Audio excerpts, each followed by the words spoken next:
alaikum très chers amis, vous qui nous regardez à travers Elmo TV, tey dañ fi dalaloon benn groupe de rap bu populaire sax ñu leen di wax Super Boys laataa may def dara rek dama leen di bàyyi ñoom ñu nuyoo ñu présenté wu.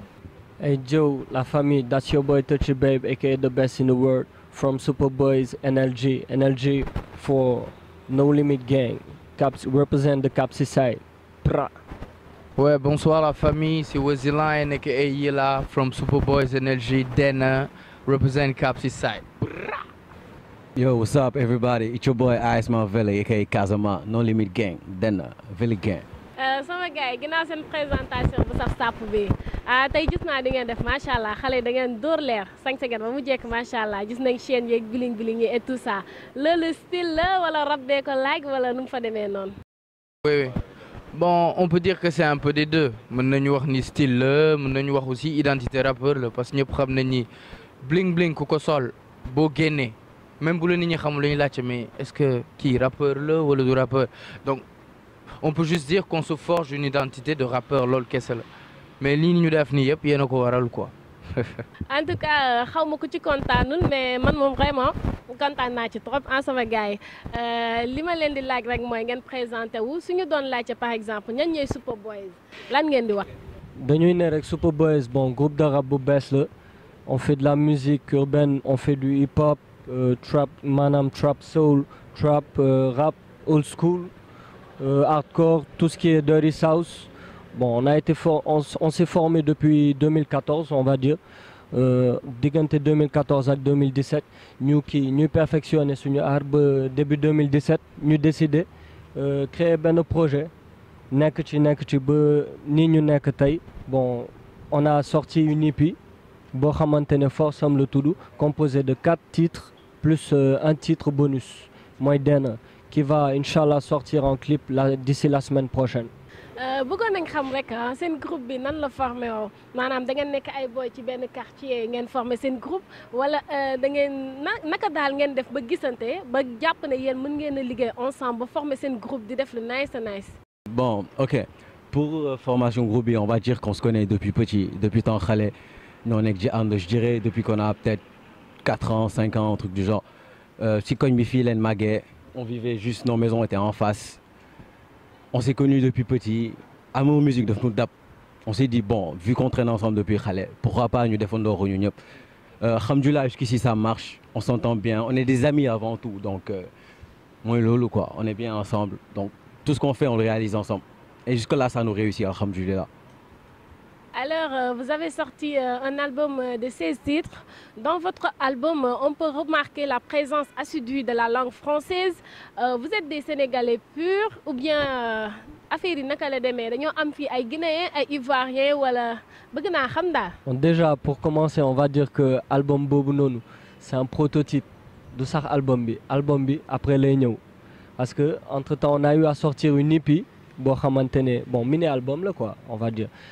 4 titres la am plus un titre bonus mooy li ma la doon wax sànq léegi au-delà de ça dañu am beneen projet bu ñu nekk di préparer léegi projet boobu noonu pour le moment il est composé de 16 titres mais bon bien sûr on espère arriver jusqu'à 20 titres yooyu il y a du français de l'anglais du wolof bon faut dire que suñu origine ci la tamit quoi parce que on est des Sénégalais mais des Sénégalais mondialiste on va dire ouvert sur la culture populaire les cultures populaires par exemple man je suis sénégalais en même temps je suis capverdien il y a pur sénégalais il y a sénégalais de Casamance on a même un de nos frères Snake lui il est camerounais sénégalais donc c'est un melting pot on va dire donc d'où notre assiduité à faire notre aptitude à faire beaucoup de choses à la fois on va dire qu'on fait de la variété en fait.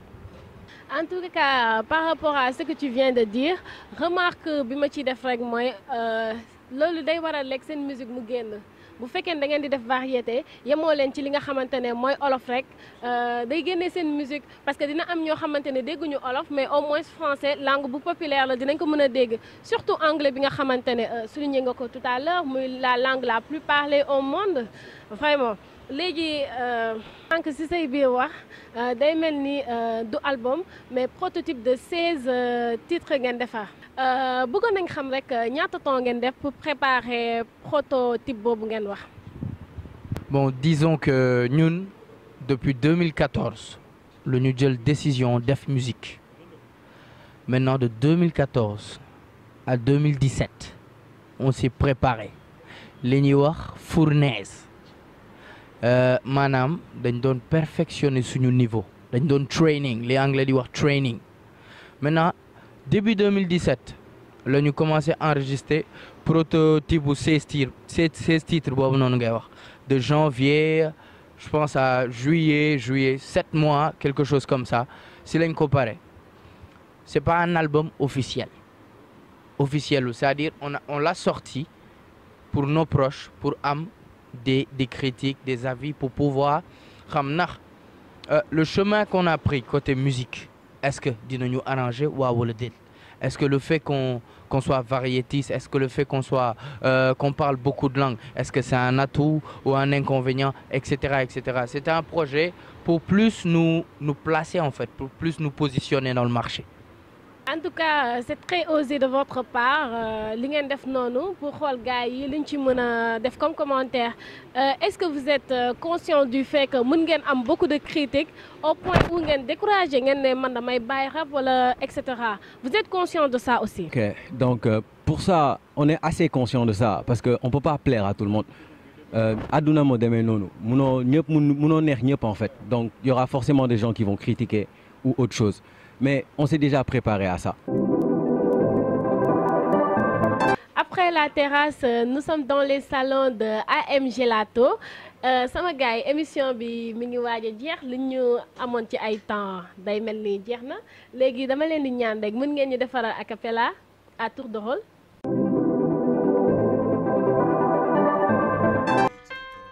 Hey, No Limit Gang. SBC. Then Un an à Paname vient de se marier, c'est pour le meilleur et les papiers.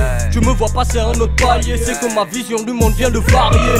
Depuis d'elle ils sont éliminés, tel un ouais je les ai allumés. Si t'es pas prêt il vaut mieux éviter. Wingardium les vieux ça je les fais léviter. Leur fin est la même, y'a pas besoin de prono. Tous ces MC j'en ferai du porno. La générale refuse pas tes lolos. Si t'as pris ton huc et t'en as fait une promo. Hey. Ici ça surtout les négros et mal léchés, délestés, enlevés, non on va rien laisser ça à son défense à fond au premier essai.